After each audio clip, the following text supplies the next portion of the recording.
Hey guys, what is up? Mage here, doing another World of Tanks Xbox gameplay commentary. Today guys, we're doing something a little bit different, something I figured it would be a nice change of pace.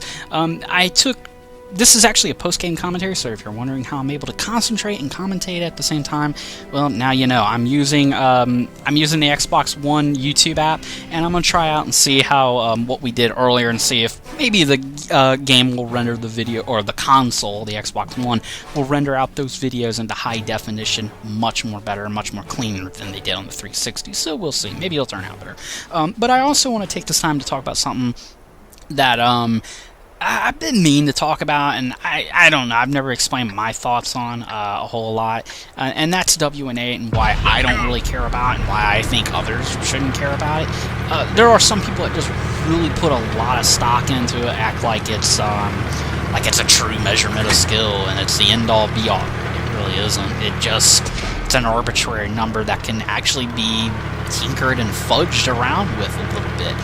If you know what you're doing and you actually have a certain strategy to make it, inflate those numbers. Now, this is not saying that everybody that has a high WN8 has inflated their numbers, or they have cooked the books. No. My point is it's. I just think it's a metric that doesn't tell the whole story, and I think it's imperfect. I'm not the only one who thinks that. For one, WN8 is geared heavily toward damage. So, if you take Tank A and you do a lot of damage in it, you can raise your WN8 to a certain number. Meanwhile, if you were to take Tank B might have higher expected damage values, and if you don't get higher values than what's on Tank B or such and such, your numbers are going to suffer. In other words, the best way to boost your WN8 would be you take a tank with low expected damage values, like a medium tank or certain light tanks, and you can actually raise your numbers that way. However, this doesn't... I've never really cared for how people act like, I have like 3,000 WN8 and you have a 15 or 1,800 WN8. Shut the fuck up. I've never cared for that. And the only time I think I've ever used that is to fuck with someone, just to see if I can get someone mad or see if somebody flips the fuck out. But for the most part, it doesn't mean shit. And I ended up believing and thinking that. I think roughly a year ago, I was playing with my buddy Jet Lags, and I can't even remember the map we were on, but I remember the match pretty well, because it was amusingly funny. Mostly because of what happened after the game. But I went up against this guy, and we exchanged words, and he had a blue WN8, basically. He wasn't nothing compared to me, and he was trying to make a big deal out of himself, like, well, I have recent WN8 numbers that make me Unicom, and all that shit. But basically, he got himself in a good position. We both were in the same tanks. We both were in T62As. And he got himself into a position where I couldn't do jack shit to this guy. I couldn't do a fucking thing. He was hull down. I couldn't hope to do anything, because anytime I popped up, he was going to beat the hell out of me. And the only thing I could do was hit his turret. And yeah, hitting a T62A turret, I might as well just run the fuck up and, ring his doorbell a few times and want him to shoot me with a 12-gauge shotgun. I mean, that's basically what I'd be doing. I'm just, ringing his bell a little bit and letting him know where I'm at.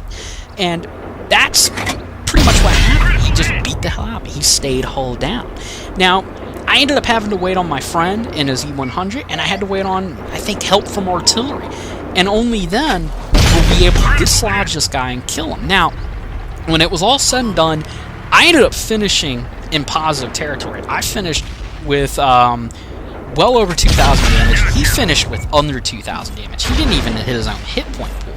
Now, if you were to look at those end results, you would sit there and say, wow, Mage had a good game, and this guy on the other team didn't really have such a hot game. In reality, those numbers, the stats at that in-game result, didn't tell the whole story.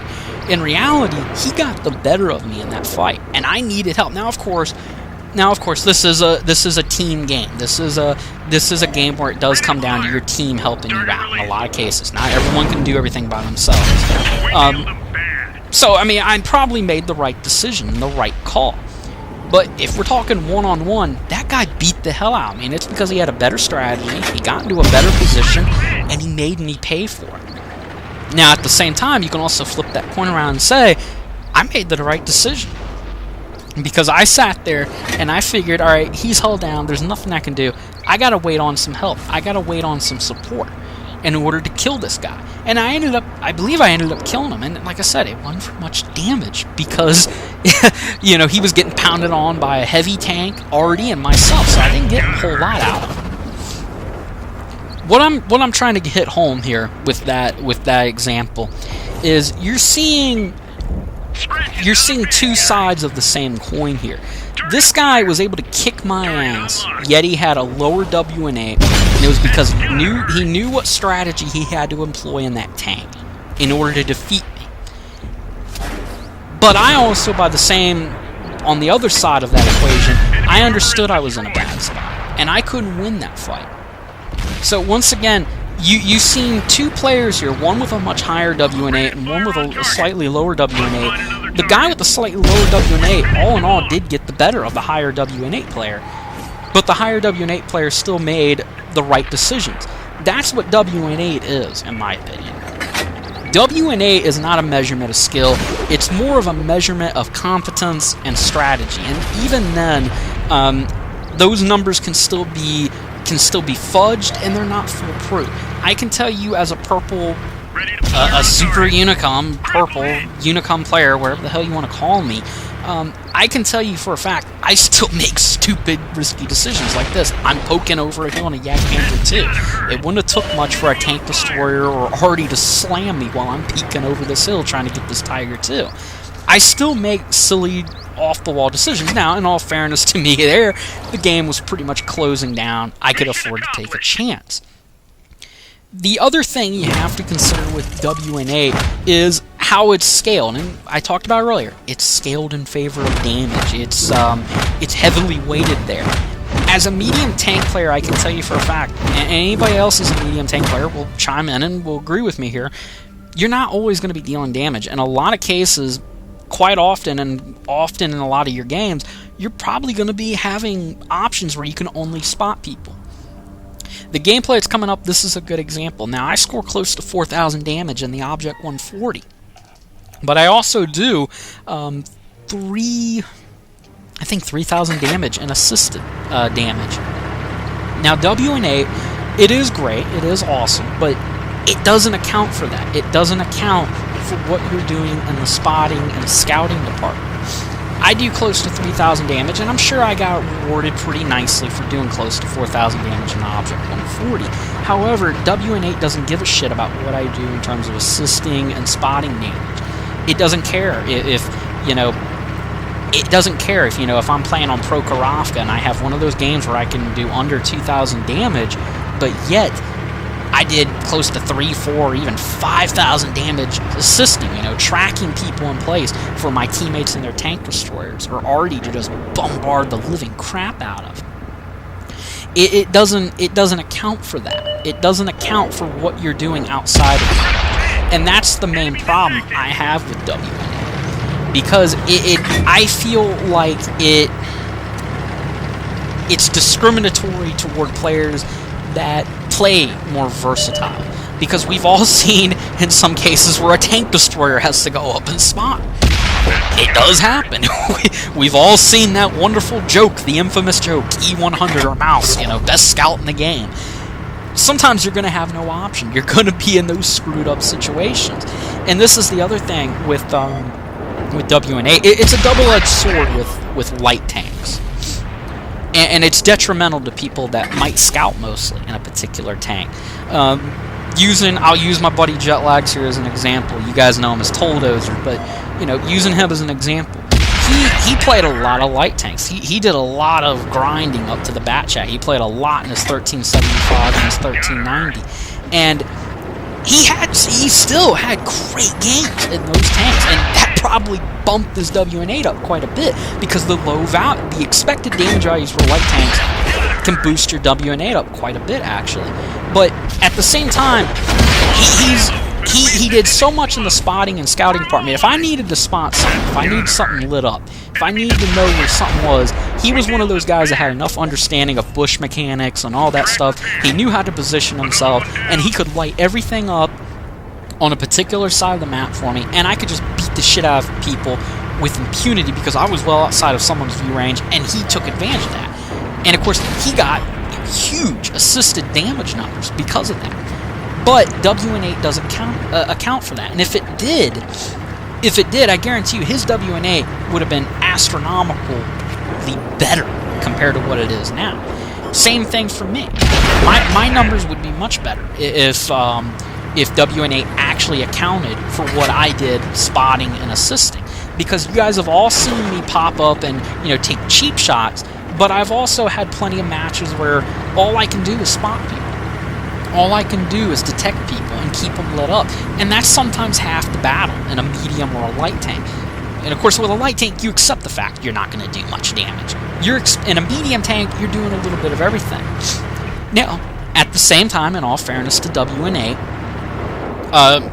medium tanks, they are expected to do something. You're not supposed to sit on your ass in a medium tank. But here's the thing, and this is where the double-edged sword with light tanks come in. Because the damage values are so low for a light tank, and that's because, for one, they don't have much armor. Two, usually the tanks they're going up against have much more powerful guns. They can 1-2 shot them in some cases. And the other thing to consider is because their values are so low, they're not expected to do much. With a 90mm gun on an AMX 1390, you're not expected to do a whole lot because it's a 90mm gun. However, and because of the fact that we've all seen Suicide Scouts, I'm sure we all have. I'm sure we all seen a few today even. But most light and scout tank players don't play that way. Any higher end player, anybody understands how the game plays and all that stuff, anybody that's out there to farm damage, they know where they gotta hang around. They know where they gotta be to farm that damage. And that's what it is. That's what WN8 is. Farming damage, and you gotta do it in the right tank. Which brings me to one of the main issues with WN8 I have, is that you can rob yourself of the opportunity to play certain tanks, because if you're only caring about that number, your WN8, then you're not going to be playing tanks like the STB-1.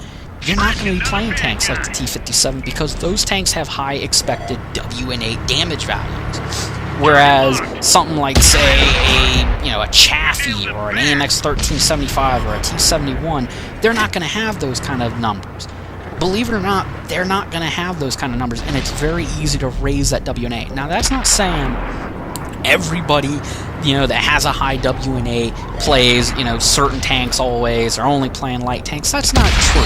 But my point is, going back to the example I gave earlier, the guy I played against with his blue WN8, he did beat the shit out in the fight we were in, but I also outsmarted him. I couldn't do nothing to the guy, so I was smart enough to understand that, so I had to back off and wait on some help to give me a chance to kill this guy.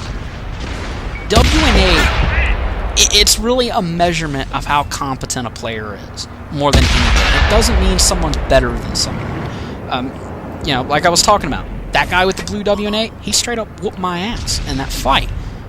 I had to use enough common sense. We both used intelligence and strategy there to get the better of one another in our own way. And that's what WN8 comes down to. It's a measurement of competence rather than a measurement of skill. And it shouldn't be looked at as a measurement of skill. Alright guys, I'm sorry I rambled a little bit there. I'll catch you guys later. Let me know what the quality on this video is. I'd like to know. Alright guys, I'll catch you guys later. Peace out.